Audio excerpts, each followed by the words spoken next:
Ethan Cole stood in his garage, a place he'd rarely visited since retiring from military service. Dust covered the metal panels of his old ship, a stealth-class fighter that had seen more conflict than most would dare imagine. He stared at it, eyes cold, the father's rage in him growing with each passing second. Max was gone. His boy had simply vanished while on a harmless school trip. But Ethan knew better than to believe it was simply an accident. Someone had taken him. When he first heard the news, he'd barely contained himself, trying to trust the officials to handle it. He'd given them a day, a full 24 hours, hoping they'd have the decency to make progress. Instead, they had wasted his time, speaking in circles about red tape and the ongoing investigation. Useless words, each one chipping away at his patience. He had learned only one thing: there was no priority search. They were treating his son's disappearance like a lost item, not a matter of life and death. Ethan clenched his fists, breathing hard as he wiped the dust from his ship. He knew it had been long enough. If they couldn't save Max, he would. He ran his hand along the hull, remembering the countless times this ship had pulled him through the galaxy's most dangerous missions. Now, it wasn't just about duty, it was about his son. Opening up an old storage compartment, Ethan pulled out his combat suit, its once polished metal now dulled but still fully functional. He gripped the suit tightly, feeling the old weight settle comfortably around him. His helmet flickered to life as he adjusted its systems. A dark visor covered his face, hiding the grim determination underneath. He was no longer just a retired officer, he was a father on a mission. The database logs had mentioned Link 7, the last known location of Max's class. From his days in the military, Ethan remembered Link 7 well. It was a frontier planet where the line between law and chaos blurred constantly. The place had always been a magnet for smugglers, mercenaries, and anyone with something to hide. There were rumors that even the local officials had ties with criminal syndicates, too corrupt or scared to enforce the law. Ethan set his coordinates and took a deep breath as the ship powered up, the familiar hum resonating through the hull. He knew this mission would be different. This time, he wasn't fighting for a cause, a government, or any sense of duty. This was personal. Whoever was responsible would understand the mistake they'd made the moment they saw him. As he launched into space, the comms crackled to life with chatter from the local authorities trying to enforce his clearance codes. He ignored them. He was done playing by their rules. Link 7 was only a short jump away, and if what he suspected was true, he'd have to fight his way through half the underworld to get even a hint of Max's location. With a final look at the stars, Ethan's resolve solidified. The ship landed with a heavy thud on Link 7's barren surface, kicking up a cloud of reddish dust. Ethan surveyed the rocky landscape through the cockpit, already feeling the planet's lawlessness in the air. Link 7 was chaotic at its core, its only semblance of order maintained by corrupt officials and criminals who had carved out their own territories. Ethan adjusted his armor, ensuring every piece fit securely, then activated his cloaking device as he stepped off the ship. He'd learned a long time ago that in a place like this, appearing invisible had its benefits. His first stop was the settlement of Grey Ridge, a crumbling outpost at the edge of the desert where locals traded in anything from alien artifacts to human secrets. Here, whispers of powerful alien smuggling rings ran like lifeblood, and he'd heard they had a recent interest in high-value cargo, especially humans. As Ethan entered, the locals' eyes trailed him, curiosity mixed with apprehension. Strangers here were often trouble, but he radiated a presence that silenced potential threats before they started. Ethan's patience, however, was thin. If anyone here knew something, he wasn't about to wait for them to talk voluntarily. His first target was a local informant named Jack, a weaselly middleman who had made a reputation off-selling information at a steep price. Ethan found him tucked away in a back alley, dealing with two rough-looking thugs.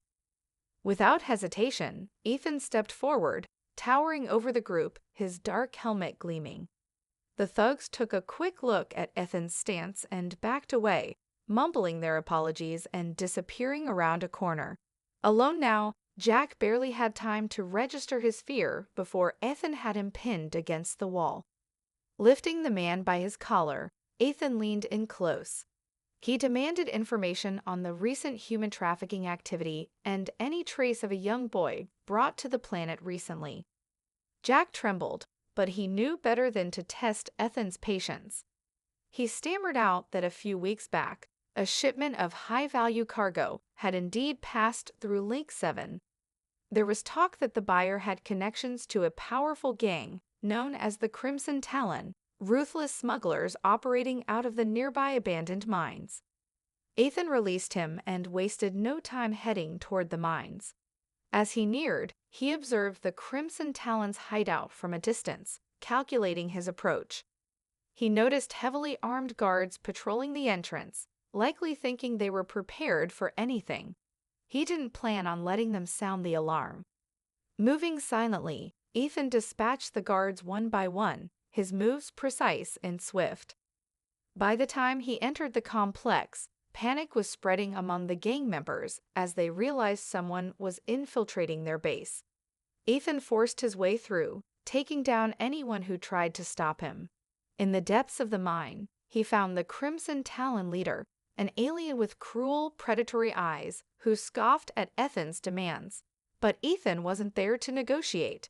In a swift, brutal takedown, he overpowered the leader, pressing him for information on the recent shipment. Finally, the alien cracked, revealing that the boy Ethan sought had been sold to a buyer in the Orion's cross system. As Ethan left the base in ruins, the message was clear. His son's captors had only begun to feel his wrath. Ethan's ship dropped out of hyperspace into the thick of Orion's cross, a star system notorious for its pirate syndicates, unpredictable mercenary groups, and fractured allegiances. The stars here seemed dimmer, almost as if the darkness itself had taken root in this corner of the galaxy. Ships of every shape and size roamed the system, moving with the reckless energy of those who answered to no law. Ethan's comms lit up with automated warnings from local pirate gangs, each one demanding a toll for passing through their territory. He ignored every message. He knew the Crimson Talon leader had spoken the truth. Every trace of his son's trail pointed to this system, where the black market trade was brutal and the factions were always on the verge of open war. Ethan's plan was to turn their own chaos against them, giving him enough cover to infiltrate their ranks and learn more about Max's captors. He activated his stealth systems and approached the largest pirate outpost in the area, the Rust Halo, a sprawling station carved into a hollowed asteroid and notorious for its brutal mercenary auctions. Docking in a remote section of the Rust Halo, Ethan moved through the shadowed halls with purpose, his gaze sharp as he scanned each face for any sign of suspicion. The station pulsed with energy, a gritty place where those with power flaunted it and the desperate clung to survival. In the main hall, pirates and mercenaries of various species haggled over tech, weapons, and even lives. Ethan could hear snippets of conversation. A new shipment, an incoming auction, and a buyer who'd paid top credits for a unique specimen. He felt a pang of rage, knowing Max was likely treated as nothing more than a commodity by these people. He found his first target, a grizzled trader known for trafficking in rare and forbidden goods, including stolen tech and exotic captives. The trader sneered, dismissing Ethan's question about recent human trades. But Ethan's calm demeanor vanished, and with one swift motion, he slammed the man against a cargo crate, demanding answers. Within seconds, the trader blurted out that a group known as the Iron Fang had recently bought a young human for transport to an experimental outpost in a remote part of the system. Ethan left him unconscious in the shadows and moved to the Iron Fang's docking bay. The Iron Fang ship was readying for departure, but Ethan was already on board, using his military stealth training to stay undetected. As the ship launched, he accessed the navigation logs, confirming its course to a hidden facility on the barren moon of Laura IX. He remained concealed in the shadows as the crew operated unaware, listening to their conversations and piecing together the outpost's true purpose. They were experimenting on young captives, using neural implants to test mind control technology. Fury surged through him, but he stayed patient, waiting until they were close enough to strike. When the ship neared Laura X, Ethan made his move. He disabled the security systems, catching the crew off guard as alarms blared and red lights flashed. One by one, he took them down, sparing no one who dared stand in his way. By the time they docked at the facility, Ethan had complete control of the ship and a clear idea of what he was walking into. He stepped off the ship and into the facility's entry hall, filled with guards and scientists who froze at the sight of him. They recognized the cold, unrelenting look in his eyes. This was not a negotiator, nor a soldier on official duty. This was a father ready to rip apart an entire star system to rescue his son. With every step deeper into the facility, Ethan made sure his presence was felt, leaving guards incapacitated and technology sabotaged. The Iron Fang's leaders would soon realize the danger they'd brought upon themselves. But for now, he focused only on finding Max, each strike a promise that his son was coming home. Ethan's ship streaked through the dark expanse, bearing down on Nemos Prime, a forsaken planet in the edge of the system known for housing a fortress few dared to approach. Nemos Prime wasn't just isolated, it was heavily fortified, a place only spoken of in whispers across the criminal networks. The fortress itself was infamous, rumored to hold experimental labs where the worst kinds of tests were conducted on captives. Ethan clenched his jaw as he approached, knowing this was where they'd taken his son. This was where he'd find Max. From his initial scans, he saw layers of defense surrounding the fortress. It was an imposing structure of steel and stone, embedded into the rocky surface of Nemos Prime like an ancient, unforgiving beast. Anti-air turrets lined the perimeter, and patrolling drones circled the building in dense formations. Ethan knew brute force alone wouldn't work here. He needed to be strategic. He adjusted his ship's systems, activating a cloaking field that would render him invisible to most scanning tech, and flew low along the planet's surface to avoid detection. Once close, Ethan landed in a rocky crevice outside the fortress perimeter and proceeded on foot, using his advanced combat suit's stealth features to slip past patrols. He reached the outer walls and placed small charges on key points, creating a silent breach. Through the crack he created, he slipped inside, immediately encountering the damp, dimly lit corridors of the fortress. He moved quickly, keeping to the shadows as guards passed by, oblivious to the force that had entered their stronghold. Navigating the labyrinthine halls, he gathered information from surveillance terminals, confirming his suspicions. The fortress was more than a prison. It was an experimental lab run by a shadowy conglomerate, one obsessed with pushing the limits of the mind through illegal neural implants and cognitive control tests. As he continued, Ethan came across disturbing signs. Rooms filled with broken medical equipment, diagrams of invasive implants, and dimly lit cells where others had been held and discarded. Fury roiled within him, a dark fire pushing him forward. He finally located the main laboratory complex, a heavily secured area accessed only by high-clearance personnel. Ethan took down one of the guards, using the man's ID to slip into the lab undetected. Inside, he found row after row of containment pods, each one holding a captive hooked up to a series of wires and monitoring devices. His stomach churned as he scanned each face, his eyes finally landing on Max. His son lay unconscious, hooked to a complex array of machines monitoring his neural patterns. Ethan fought back a surge of rage and approached Max's pod, quickly disabling the systems keeping him under sedation. The machines beeped frantically, and Max's eyes fluttered open, dazed but alive. Relief washed over Ethan, though he kept his expression focused. He needed to get Max out, now. As he guided Max out of the pod, alarms blared throughout the fortress, triggered by his unauthorized access. Footsteps thundered down the corridors as guards raced toward the lab.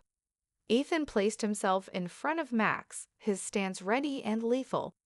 Armed guards stormed into the room, but they met a man with a purpose stronger than their guns or armor.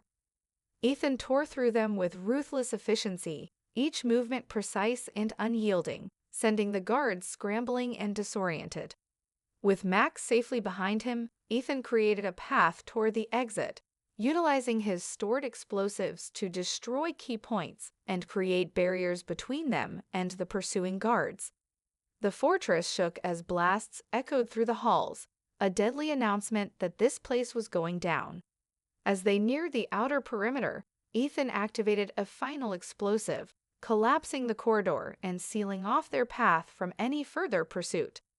They burst out into the open, and Ethan quickly led Max back to the hidden ship. They strapped in, and Ethan engaged the launch sequence, the engines roaring as they shot off into the sky. Below them, the fortress of Nemos Prime was now a blazing inferno, its foundation shattered and its secrets burning in the fire. Ethan looked over at Max, whose gaze was filled with a mixture of exhaustion and relief. Their eyes met, and in that unspoken moment, both father and son understood that nothing in the galaxy could keep them apart. As they hurtled away from Nemos Prime, Ethan checked Max's condition, examining the disoriented but conscious boy in the seat beside him. Max's face was pale, with faint scars where wires and implants had been. Ethan's anger simmered beneath the surface, but he remained focused. They weren't safe yet. The ship's sensors lit up, detecting incoming vessels from the nearby security fleets. The fortress's overseers weren't about to let him leave the system unhindered. His screen displayed 3 cruisers blocking their exit route, each bristling with heavy weaponry, far outgunning his stealth ship. They hailed him, a cold, commanding voice coming through the speakers, declaring he had nowhere to run. Ethan's jaw tightened. They were wrong about that. He'd come too far and sacrificed too much to be stopped now. Ethan adjusted his flight path, diverting power to his ship's evasive systems and shields. In the distance, he saw a nebula, a dense, turbulent expanse of stellar gases. It was dangerous for any pilot, but it was his only chance to shake the cruisers. He turned the ship and accelerated, heading straight into the shifting clouds of the nebula. As they entered the nebula's reach, the ship rocked violently, turbulent waves of magnetic fields jarring them from all sides. Ethan struggled with the controls, maintaining as smooth a path as possible, while Max clung to his seat. Plasma storms burst around them, the ship's shields barely holding under the strain. One of the cruisers attempted to follow, its larger bulk struggling against the nebula's turbulence. Ethan angled his ship sharply, zigzagging through the dense gas clouds, forcing the cruiser to strain its engines in pursuit. Suddenly, the cruiser's shields began to falter. Ethan smirked, recognizing a weakness in the larger vessel's design. He pivoted, turned his ship toward the cruiser, and fired his remaining torpedoes. The blasts collided with the cruiser's exposed hull, and in a brilliant explosion, it began to break apart. The other cruisers backed off, unwilling to risk following him deeper into the nebula's chaos. Ethan finally broke free from the nebula, escaping the range of their sensors, and navigated toward a hidden space station on the outskirts of the system. It was a place he remembered from his old military days, a haven for those needing a place to regroup undetected. Landing smoothly, he and Max disembarked, greeted by an old ally of his from the Force, a retired soldier named Kane. Kane's expression shifted from shock to respect as he took in Ethan's battered appearance and the boy at his side. After a brief rest, Ethan told Kane about what he'd found, the fortress, the experiments, and the criminal syndicate responsible for his son's abduction. His ally listened in silence, understanding the depth of Ethan's rage and resolve. Together, they made a plan to broadcast the information about the syndicate and the illegal experiments far and wide. They would expose these operations, stripping away every layer of secrecy protecting those responsible. In the following days, Ethan's message blazed across multiple systems, reaching the ears of intergalactic authorities, bounty hunters, and even rival factions eager to tear down the conglomerate behind the fortress on Nemo's Prime. The Syndicate, once hidden and powerful, found itself under siege as investigations and attacks came from every corner of the galaxy. Ethan and Max watched from the safety of the space station as news of the Syndicate's collapse spread. Ships and facilities associated with the group were dismantled, leaders captured, and the experiments dismantled.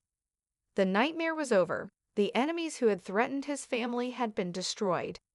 His vengeance had sent ripples through the galaxy, and no one involved would forget it. As they prepared to leave, Kane clasped Ethan's shoulder, acknowledging the lengths he had gone to for his son. Ethan simply nodded, his mission fulfilled. He looked at Max, feeling the weight of all they had endured, but also a deep, unbreakable bond between them. They were scared, yes, but together and stronger than ever. With one final look at the stars, father and son set off, knowing that they had not only survived, but made a lasting mark on the galaxy.